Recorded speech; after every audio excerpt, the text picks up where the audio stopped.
आज हम लोग डायरेक्ट एंड इनडायरेक्ट स्पीच के बारे में बात करते हैं, जिसको बोलचाल की भाषा में नरेशन भी कहा जाता है। डायरेक्ट स्पीच क्या है? जब किसी वक्ता के कथन को उसी के शब्दों में व्यक्त किया जाता है तब वो डायरेक्ट स्पीच कहलाता है।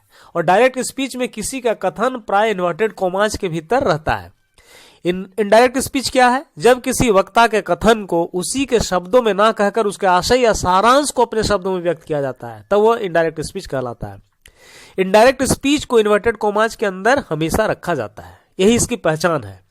कुछ उदाहरण देखें डायरेक्ट स्पीच के। ही said I am ready. I am ready inverted commas के अंदर है और इसलिए डायरेक्ट स्पीच है। दूसरा उदाहरण, Ram said I saw him. I saw him inverted comma के अंदर है और इसलिए डायरेक्ट स्पीच है। He said to me what is your name. What is your name inverted commas के अंदर है और इसलिए इनडायरेक्ट स्पीच है। अब हम कुछ टर्म्स को देखें जो कि डायरेक्ट और इनडायरेक्ट स्पीच में हमेशा प्रयोग में आते हैं और इन्हें समझना बहुत जरूरी है। पहला टर्म जो है बहुत important, reporting verb. Reporting verb क्या है? इन्वर्टेड कॉमास के बाहर एक वाक्य रहता है जिसके वर्ब को रिपोर्टिंग वर्ब कहते हैं। जैसे he said I am ready, यहां सेड इन्वर्टेड कॉमास के बाहर का वर्ब है और इसलिए रिपोर्टिंग वर्ब है। दूसरा, रिपोर्टेड स्पीच, दूसरा इंपॉर्टेंट टर्म। इन्वर्टेड कॉमास के भीतर जो वाक्य रहता है उसे रिपोर्टेड स्पीच कहते हैं। जैसे he said I am ready, यहां I am ready inverted comma के अंदर है और इसलिए रिपोर्टेड स्पीच है। तीसरा इंपॉर्टेंट टर्म है verb of the reported speech. Reported speech का वर्ब इन्वर्टेड कॉमास के भीतर जो वाक्य रहता है उसे रिपोर्टेड स्पीच कहते हैं और उसमें प्रयोग में आने वाले वर्ब को verb of the reported speech कहा जाता है। जैसे he said I am ready, यहां am verb of the reported speech है।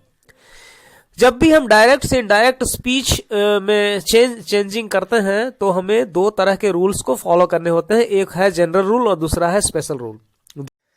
जनरल रूल्स के अंतर्गत क्या क्या आते हैं? Change of person, change of tense और change of other parts of speech. Change of person को देखें हम, डायरेक्ट स्पीच को इनडायरेक्ट स्पीच में बदलने पर इन्वर्टेड कॉमास के भीतर जितने पर्सन फर्स्ट, सेकंड और थर्ड पर्सन रहते हैं वे इस नियम के अनुसार बदल जाते हैं। इसमें हमें याद रखना है 1 2 3 SON। इसका मतलब फर्स्ट पर्सन रिपोर्टिंग वर्ब के सब्जेक्ट के अनुसार, सेकंड पर्सन रिपोर्टिंग वर्ब के ऑब्जेक्ट के अनुसार और थर्ड पर्सन नो चेंज। एक का अर्थ है फर्स्ट पर्सन, दो का अर्थ है सेकंड पर्सन, तीन का अर्थ है थर्ड पर्सन, एस का अर्थ है सब्जेक्ट, ओ का अर्थ है ऑब्जेक्ट और एन का अर्थ है नो चेंज। यानी first person according to subject, second person according to object and third person no change. जब रिपोर्टिंग वर्ब प्रेजेंट या फ्यूचर टेंस में रहता है तब इनडायरेक्ट स्पीच में कहीं भी टेंस में कोई परिवर्तन नहीं होता है, इसे याद रखने की जरूरत है। हम यहां रिपोर्टिंग वर्ब को प्रेजेंट या फ्यूचर टेंस में रखेंगे ताकि टेंस परिवर्तन की समस्या उत्पन्न ना हो और चेंज ऑफ पर्सन की प्रक्रिया सही ढंग से स्पष्ट हो सके।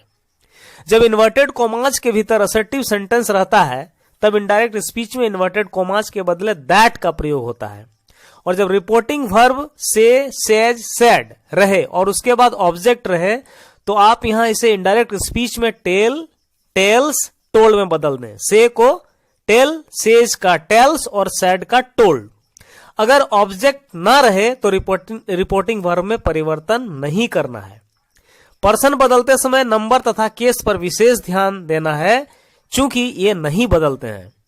सुविधा के लिए पर्सनल प्रोनाउंस के सभी फॉर्म्स तालिका में बता दिए जाएंगे ताकि आप इसे हमेशा याद रख सकें। आइए हम सभी केसेस को फर्स्ट, सेकंड, थर्ड पर्सन के परिप्रेक्ष्य में देखते हैं। First person nominative case I we, possessive case के अंतर्गत पॉजेसिव एडजेक्टिव में माई आवर और पॉजेसिव प्रोनाउन में mine ours. Objective case me us. Second person nominative case you, possessive adjective your, possessive pronoun yours, objective case you. Third person nominative case he, she, it, they, possessive adjective his, her, its, their, possessive pronoun his, hers, theirs, objective case him, her, it, them. दूसरा general rule है change of tense. जब reporting verb present या future tense में रहता है तब indirect speech में कहीं भी टेंस में कोई परिवर्तन नहीं होता, इसे याद रखिए। प्रेजेंट और फ्यूचर में कहीं भी चेंज नहीं होता है। लेकिन जब रिपोर्टिंग वर्ब पास्ट टेंस में रहता है तब इन्वर्टेड कॉमास के भीतर प्रयुक्त टेंस में परिवर्तन जरूरी है। यह परिवर्तन किस प्रकार होता है इसको देखिए। डायरेक्ट और इनडायरेक्ट में दिया गया है। सिंपल प्रेजेंट सिंपल पास्ट हो जाता है, present continuous past continuous, present perfect past perfect, present perfect continuous past perfect continuous, simple past past perfect past continuous past perfect continuous, past perfect no change of tense, past perfect continuous no change of tense, shall will should would can could may might am is are was were have has had was were had been, change of other parts of speech. जब reporting verb past tense में रहता है तब reported speech में जितने भी निकटता सूचक शब्द रहते हैं वे सब के सब इनडायरेक्ट स्पीच में दूरी सूचक शब्दों में बदल जाते हैं। डायरेक्ट इनडायरेक्ट में देखें कैसे बदलते हैं।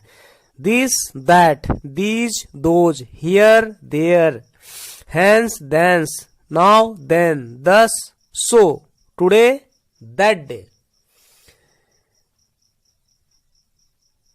yesterday the day before the previous day, the day before yesterday 2 days before, tomorrow the next day or the following day, next week or next year, the following week or following year, last week or last year, the previous week or previous year, a year ago, a year before or the previous year।